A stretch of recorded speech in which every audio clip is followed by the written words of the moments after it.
Welcome to the page so called educated. আজকে আমাদের পেজের প্রথম ভিডিও হতে যাচ্ছে, আর যে বিষয়টা নিয়ে আমি পড়াবো ওই বিষয়টা নিয়ে ছোটবেলায় আমার অনেক ভয় ছিল, এখনো ভয় আছে। তো তাই যাদেরই আমার মতন ভয় আছে তাদের যাতে ভয় না লাগে, আমি যতটুকু জানি ততটুকু আমি জানানোর চেষ্টা করব এই ভিডিওগুলির মাধ্যমে। আমিও পুরোপুরি জানি না, কোনো বিষয়কে একেবারে শেষ পর্যন্ত জানা সম্ভব নয়, সবকিছুর শেষে কিছু না কিছু বাকি থাকে। তা আমি যে অল্পটুকু জানি অল্পটুকুই জানানোর চেষ্টা করব। তো আজকে ইংরেজির একদম বেসিক নাম্বার পার্সন থেকে শুরু করব গ্রামারে। তো আমরা এখানে দেখতেই পাচ্ছি, আমি এখানে অলরেডি লিখে রেখেছি নাম্বার পার্সন হচ্ছে পড়তে যাচ্ছি। নাম্বারকে আমরা বাংলায় বলি বচন, পার্সনকে বলি পুরুষ। নাম্বারকে আমরা ইংলিশে দুটো ভাগে ভাগ করি, কি singular number and plural number, অর্থাৎ এক বচন এবং বহু বচন।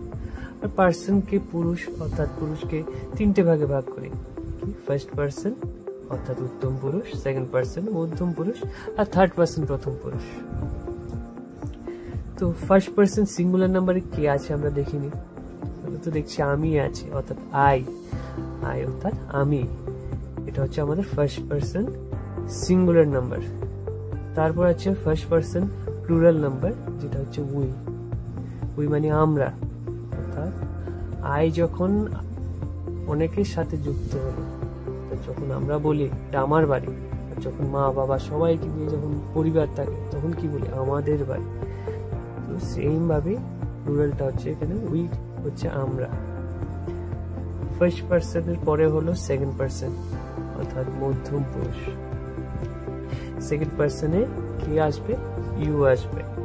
সেকেন্ড পার্সন সিঙ্গুলারে ইউ, তেমনি সেকেন্ড পার্সন প্লুরালও দেখতে পাচ্ছি ইউ, অর্থাৎ কিন্তু মিনিং আলাদা হবে। এখানে হচ্ছে সিঙ্গুলারের ক্ষেত্রে হচ্ছে তুমি অর্থে ব্যবহৃত হবে, আর প্লুরালের ক্ষেত্রে তোমরা অর্থে ব্যবহৃত হবে। সেম ভাবে থার্ড পার্সন অর্থাৎ প্রথম পুরুষের ক্ষেত্রে আমরা দেখতে পাচ্ছি কি he, she, it, this, that, Ram, Amit, কিছু নাউন্স দেখছি। হি, শি মানে সে, ওরা হচ্ছে থার্ড পার্সন সিঙ্গুলারে আছে ওরা, কারণ একজনকে বোঝাচ্ছে। ইট মানে ইহা, দিস মানে এটি, দ্যাট মানে ওটি, আর বিভিন্ন নামগুলি তো আছে। সেম ভাবে আমরা প্লুরালে যখন যাব, হি, শি যদি সে হয় তাহলে তাদের প্লুরাল হবে তারা, দে আমরা ব্যবহার করব। তেমনি আমরা দিস, THIS, দিস মানে এটি, তেমনি তার প্লুরাল আমরা ব্যবহার করব THEIC, দিস মানে এইগুলি।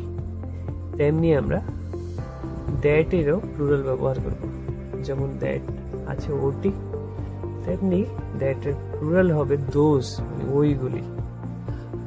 আর আমরা সবাই জানি নাউনের সাথে এস যোগ করলে নাউন প্লুরাল হয়।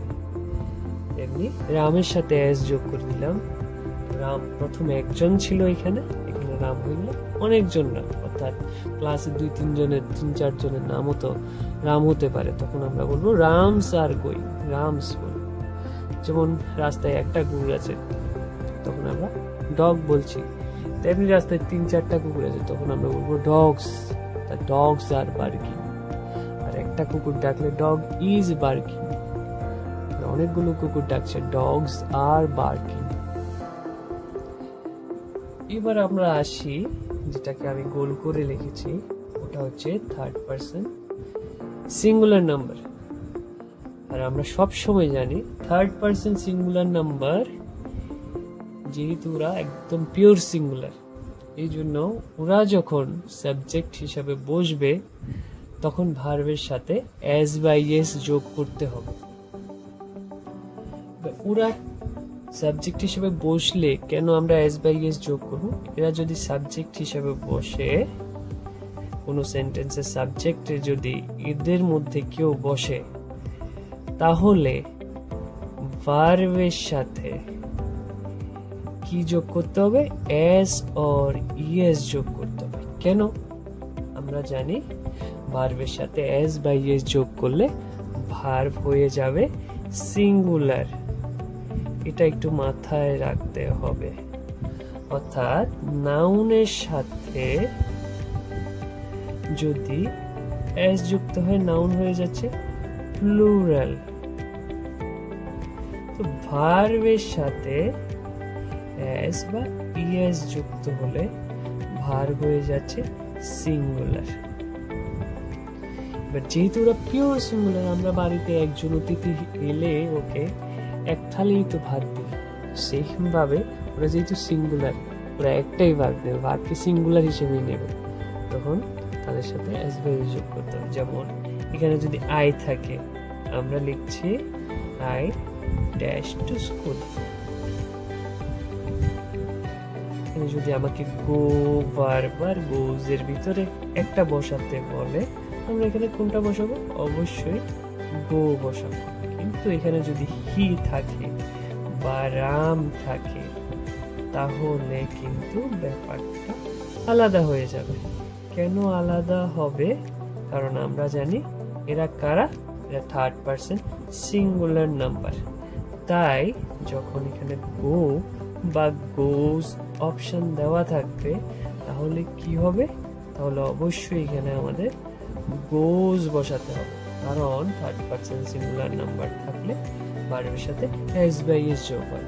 আর আমাদের সাবজেক্ট ভার্ব কনকর্ডেও একটা রুল আছে, প্রথম সূত্র, যে singular subject takes singular verb, plural subject takes plural verb.